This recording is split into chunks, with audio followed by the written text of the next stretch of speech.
Hey guys, welcome back. In Halo 2, we were introduced to Tartarus, the Chieftain of the Brutes, for the first time, along with his entire species, and from the outset, it was pretty clear that these were vile, dishonourable beasts.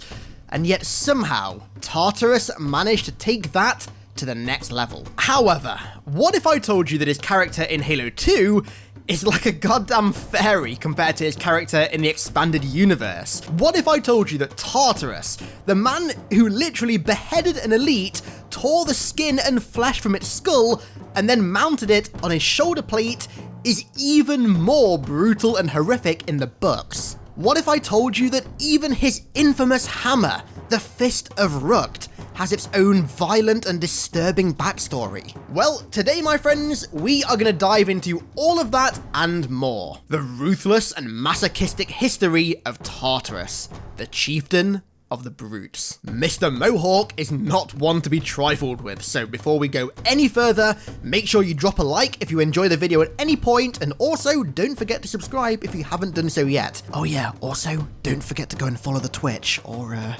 your flesh will be seared just the way Mr. Mohawk likes it. Anyways, let's hammer time our way into today's lore. So, let's start from the bottom. Where did Tartarus grow up?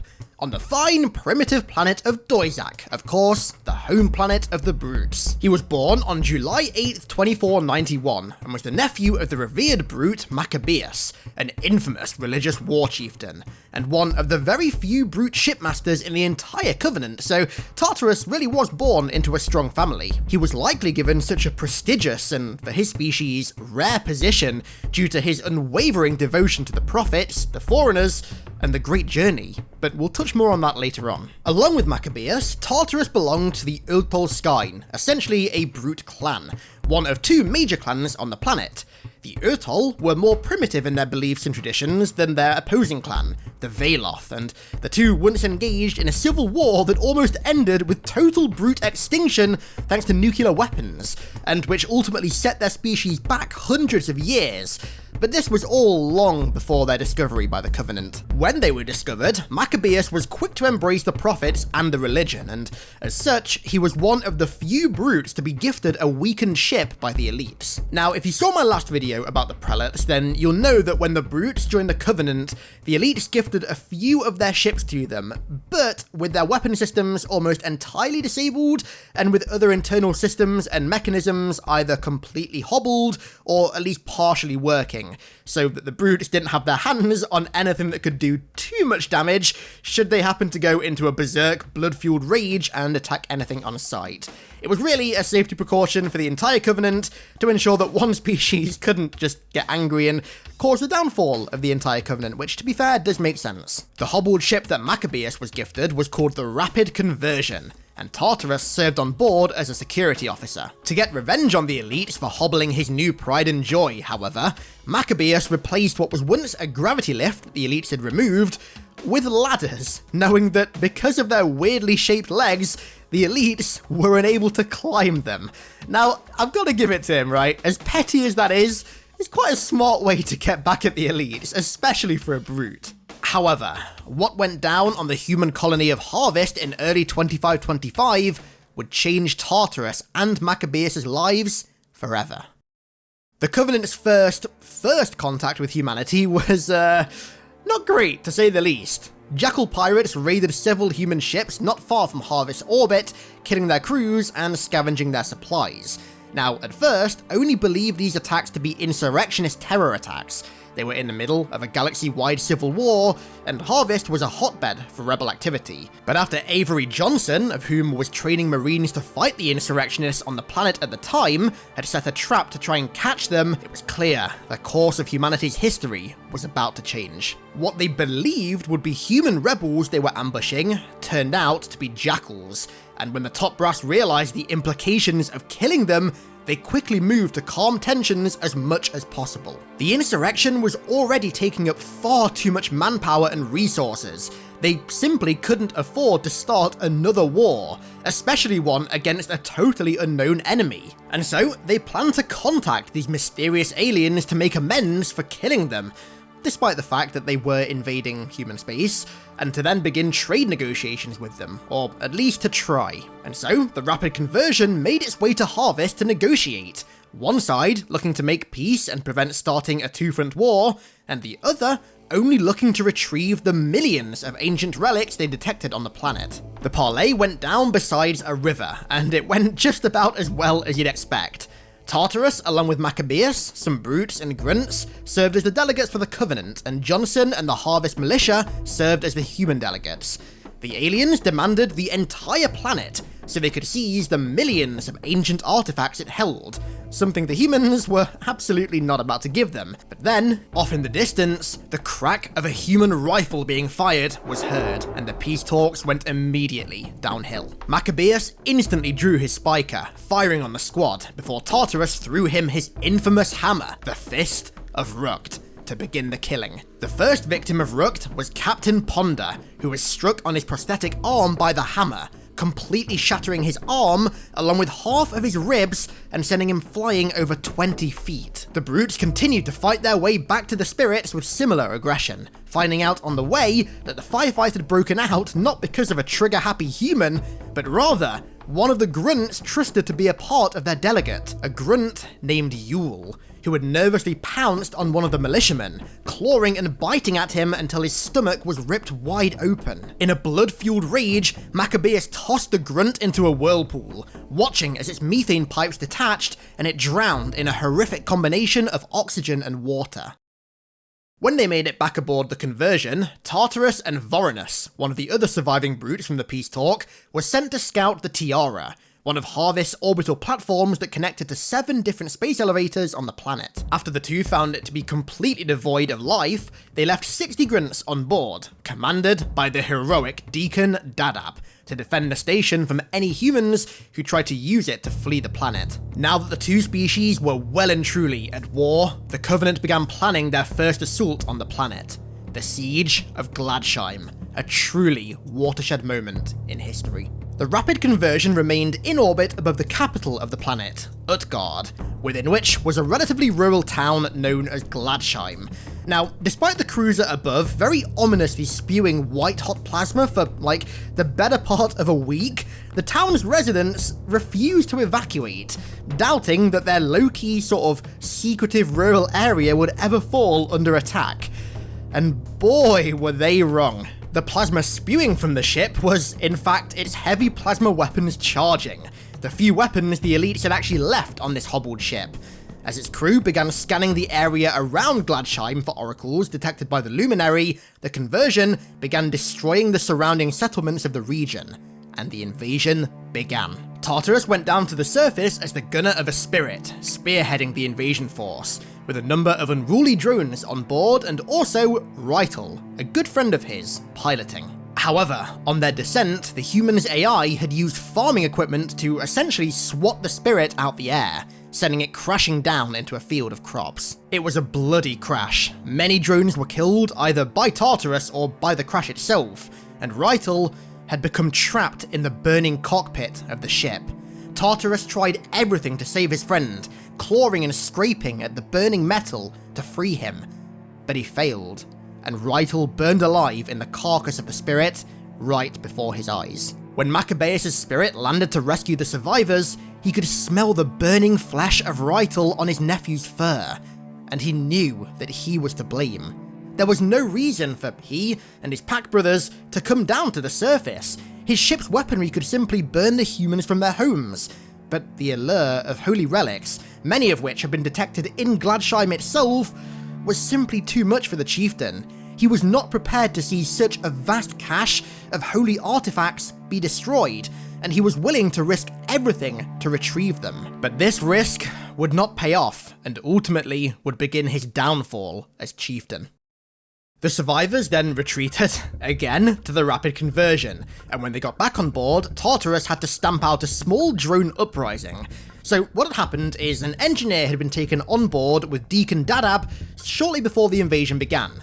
Lighter Than Some, the engineer was called, and it replaced the drones' roles as engineers on the ship, forcing them into combat roles, something the drones weren't happy with. Of course, being the petty creatures that drones are, they refused to participate in the invasion because of this, and instead stayed on board the ship and tried to kill Lighter. But after Vorenus put his foot down and shredded 2 of them with his spiker, the swarm were quickly subdued, allowing the engineer to reveal its latest creation. It had combined 2 massive bladed wheels between a large chassis with a seat at the back which managed to hover when activated, and it was ready to affix any weapons to the hull that the brutes desired. Tartarus ran his finger down the wheel blades, almost in a sadistic manner, assessing their utility against the weak, soft-skinned humans, and thus, the brutes had a new tool to add to their arsenal: the Brute Chopper.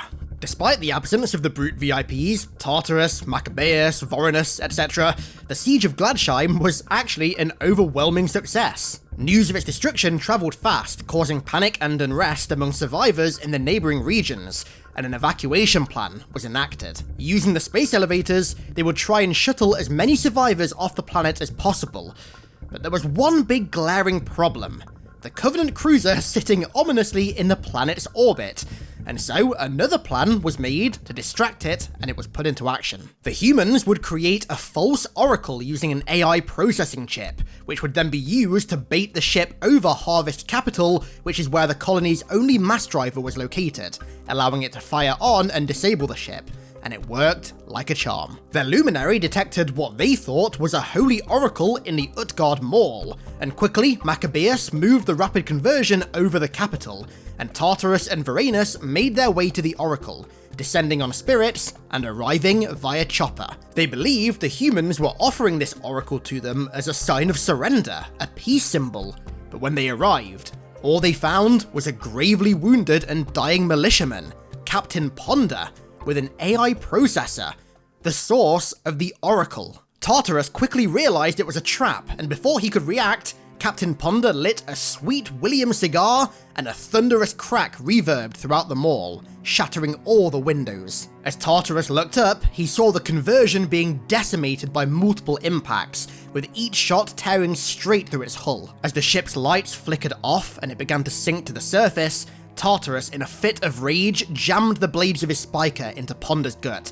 lifting the man off the floor, his cigar dropping to the floor, before grabbing his neck, twisting the blade sideways, and yanking it out, severing his spine, and letting him collapse to the ground. However, before Tartarus could finish off this deceiver with a swift, messy curb stomp, an ear-piercing crashing sound came from behind him. The rapid conversion had crash-landed to the surface, and quickly he and his brute sped off to the crash site. This was now the second time his uncle's leadership had failed the pack, and he was growing tired of his rising incompetence. In the carcass of the conversion, Maccabeus frantically tried to rally Tartarus, but when he looked up from the command console, there stood his nephew, striding onto the bridge, AI chip in hand. He threw the chip on the floor and finally confronted his uncle for putting so much faith in the luminary, one the prophets themselves had literally told them not to put faith in. Tartarus by this point had simply had enough. He confronted his uncle's leadership, telling the pack his hubris had destroyed their ship and put all their lives in danger, and when Maccabeus tried to challenge him, saying that he was still their leader, Tartarus drew his spiker and firmly disagreed. In Brood culture, a chieftain can be challenged by one of his pack brothers for a fight to the death, and if the challenger wins, then they become the new chieftain. I mean, Maccabeus himself even challenged his father and won, which is how he gained control of the pack, and also his Fist of Rukt. And now Tartarus was about to do the same. Given his still shattered thigh bone, Tartarus gave him an advantage. He ejected the magazine from his spiker and threw it to the side, and yet still allowed his uncle to fight with the Fist of Rukt. And then, the fight for power began. They charged each other, Tartarus swinging his spiker and Maccabeus parrying with his hammer, but after not too long, Maccabeus slipped on the AI housing and went crashing to the ground, and before he could react, Tartarus was on top of him, slashing at his face, neck, and defensive forearm with the blades of the spiker, and cutting right through the flesh and muscle and scraping the bone. He tried to counterattack with a light swing of Rukt into Tartarus' side. It was enough to make him retreat, but not even close to wound him, and he let his uncle rise again. As he swung, Tartarus dodged, threw his gun to the side, and sprinted towards him, spinning him on his shattered thigh and throwing him towards the hole where the gravity lift once was. Maccabeus held on to one of his ladders with one hand, the fire of the ruined ship blazing below, and Tartarus loomed over him, now armed with the Fist of Rukt, and swung it against the back of his uncle's head, crushing it against the ladder with extreme force and sending him plummeting into the flames below. Tartarus was now the chieftain of his pack, and his first priority was saving some of his inheritance. He descended into the flames to retrieve his uncle's war chieftain armor, before setting his and his pack's sight on the orbital station that was being used to evacuate humans from the planet. When he arrived on the Tiara station, it was in complete disarray. Over half the Deacon's 60 grunts had been wiped out by claymores, rigged to some of the elevators to clear the way for the evacuees, and members of the militia had followed close behind, storming the station and trying to take it back. The Deacon and a close friend of his, Bapap, had been mortally wounded, their methane tanks damaged, but then Tartarus showed up to save them. He gave Deacon a spare tank from a dead grunt, but killed Bapap. It turned out that all along on the station, Deacon and the engineer, Lighter Than Some, had actually been communicating with one of the human AIs to try and end the conflict, and the new chieftain was not going to let this heretic die before answering for his crimes. He ordered the grunt to lead him and his drones to the engineer's location. On the way, however, Johnson and the militia cut them off, but this allowed a couple of the buggers to sneak away into the station's control room where Lighter was located. And they finally got their revenge on the poor engineer, killing it for stealing their roles on the ship. When Deacon Dadab entered the room and saw the bastard drones picking over the body of his only friend, the innocent engineer, lying on the ground, dead, he became enraged. He opened fire on them, hunting the last one down and executing it, and then decided in his fit of rage and despair that Tartarus needed to be killed for starting all of this in the first place. But more importantly, he needed to be killed for killing his friend. While Tartarus was still locked in a heated firefight with Johnson and the militia, he managed to get the upper hand on the sergeant. After an explosion killed his brutes, he drew the Fist of Rukt and started swinging, smashing barrels and almost crushing both Johnson and other militia members' heads. When he finally had Johnson on the floor, scrounging for another SMG mag to save his life, he walked up to him, raised the Fist of Rukt, and was about to land a gruesome killing blow. But out of nowhere came an overcharged plasma pistol bolt directly to his chest. This took the new chieftain by complete surprise. It knocked his shields offline and sent him into a fit of rage. It was Dadab. He'd accidentally saved Johnson, but in doing so, he signed his own fate. Tartarus leaped towards the Deacon and crushed his entire body beneath the hammer, splattering his guts across the floor and leaving a bloody blue mess where the grunt once stood. Can we get an F in the chat please for Deacon? I repeat, an F in the chat. After fleeing from the firefight thanks to almost mortal wounds, Tartarus returned to the rapid conversion. In the months following the mostly successful evacuation of civilians, they repaired the ship and got it glassing capable. They then proceeded to glass the entire surface of Harvest into oblivion, melting the planet until it was nothing but glass. And so, despite his uncle's colossal failures, Tartarus's usurping of his leadership had enabled him to turn what was quickly becoming a defeat into the Covenant's first victory of many during the war. In the months following, the Prophet of Truth caught wind of this new chieftain's incredible feats and victory, and begun his rapid ascension to the apex of brute leadership. Knowing that Tartarus would be the perfect leader once the Great Schism began, and in the meantime, his perfect pawn, the two would scheme together for years to come. Their meetings together were kept a secret from the other prophets. According to Truth, this was to prevent petty jealousy, but really, it was to keep his long-term plans to undermine the elites a secret until the time came. Following the destruction of the major Covenant refit and repair station Unyielding Hierophant by Chief, Johnson, and some other Spartans, shortly after their destruction of Alpha Halo, Tartarus was sent under secret orders by Truth to scour the wreckage of the station. He reported that almost the entire invasion force that was previously at the station, preparing to jump to Earth, had been destroyed, and a foreigner slipspace crystal that was sought after by the Prophet was almost entirely destroyed. The pilots who went with Tartarus scavenged what little they could from this crystal, 3 small shards, and returned them to Truth, who then ordered Tartarus to reward, then quietly execute them, ensuring their plans remained a secret from the rest of the Covenant. His final orders before the events of Halo 2 were to bring the disgraced Thelvadami before the Prophets, so that his fate could match the magnitude of his failure, something that Tartarus undoubtedly knew would spur on the Great Schism, and act as a catalyst in his ascension to power. Before long, he and Truth's plan was enacted. The elites were usurped as protectors of the Prophets, and Tartarus was finally made Chieftain of the Brutes. And from there, the rest is history. And that's it, the bloody, sadistic, and gruesome life story of Tartarus, and also his Fist of Rukt, pre-Halo 2. Rest in peace, Maccabeus. Sorry bud, but honestly, you were too weak, and your nephew had his eye on that Gucci hammer of yours. I mean, can you really blame the guy for doing what he did? Shame about your head though. Rest in peace Lighter Than Some and Dadab too, interspecies best friends who just wanted to mess around on an abandoned space station together. They didn't want war or conflict or anything, they just wanted to chill. I mean, I swear to God, almost every Grunt story in Halo lore ends badly. They're like the token attractive girl in a horror movie or something. You always know how their story's gonna end, and it always ends badly. Such a shame. Anyway, if you want to dive into the messy and violent source material of this video, then almost all of the lore in it comes from Contact Harvest, yet another one of Joe Staten's masterpieces that I highly recommend you either read or listen to if you haven't done so yet. It even has a Sergeant Johnson sex scene in it.